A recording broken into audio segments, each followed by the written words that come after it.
Atlantis sebagai kota yang hilang adalah peradaban mitos kuno yang tenggelam di bawah ombak. Dikatakan terletak di suatu tempat di Samudra Atlantik, menunggu untuk ditemukan kembali. Lalu, apakah Atlantis benar-benar ada? Asal-usul mitos Atlantis sudah ada sejak lama. Ceritanya sekitar 9.000 tahun sebelum Plato. Ada sebuah peradaban yang terdiri dari setengah manusia, setengah dewa. Mereka tinggal di serangkaian pulau di suatu tempat di Samudra Atlantik. Tidak ada peradaban lain yang mampu menandingi kekuatan Atlantis. Tersebar di pulau-pulau yang luas, bangsa Atlantis hidup dalam utopia.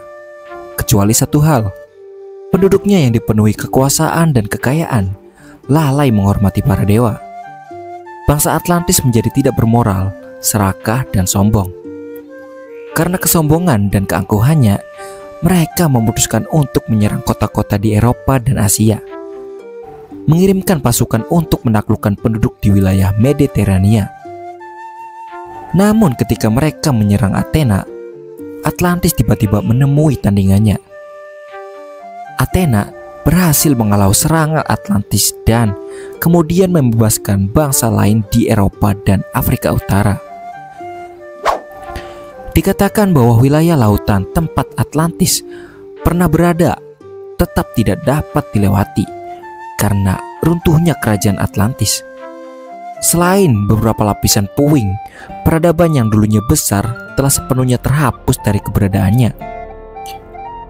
Plato menuliskan kisah Atlantis sebagai eksperimen pemikiran.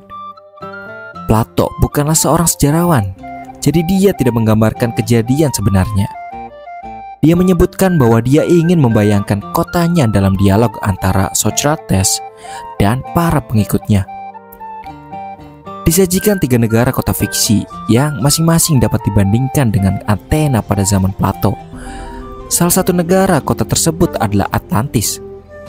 Ada banyak catatan tentang Atlantis sejak zaman Plato. Sejarah khusus, Donnelly mengklaim bahwa Atlantis adalah semacam Taman Eden, tempat munculnya sebuah peradaban besar lainnya. Ia membahas bahwa baik di Mesir maupun Peru, masyarakatnya menyembah matahari. Ia menggunakan kisah Alkitab tentang banjir yang menceritakan nasib buruk yang menimpa Atlantis. Ia bahkan berspekulasi bahwa peralatan zaman perunggu berasal dari Atlantis. Beberapa sarjana berpendapat bahwa mereka telah menemukan Atlantis yang sebenarnya.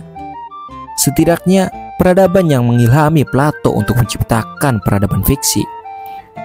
Peradaban itu adalah bangsa Minoa. Seperti bangsa Atlantis, bangsa Minoa merupakan kekuatan angkatan laut yang penting dan tersebar di beberapa pulau Aegean. Meskipun mereka tidak berumur 9.000 tahun sebelum Plato, tapi mereka sudah mendahulunya 900 tahun. Seperti halnya Atlantis, peradaban Minoa mengalami bencana alam yang mengerikan antara tahun 1611 dan 1538 sebelum Masehi. Gempa bumi melanda Santorini dan menghancurkan sebagian besar angkatan laut Minoa. Bukan letusan gunung itu sendiri yang menyebabkan jatuhnya peradaban Minoa.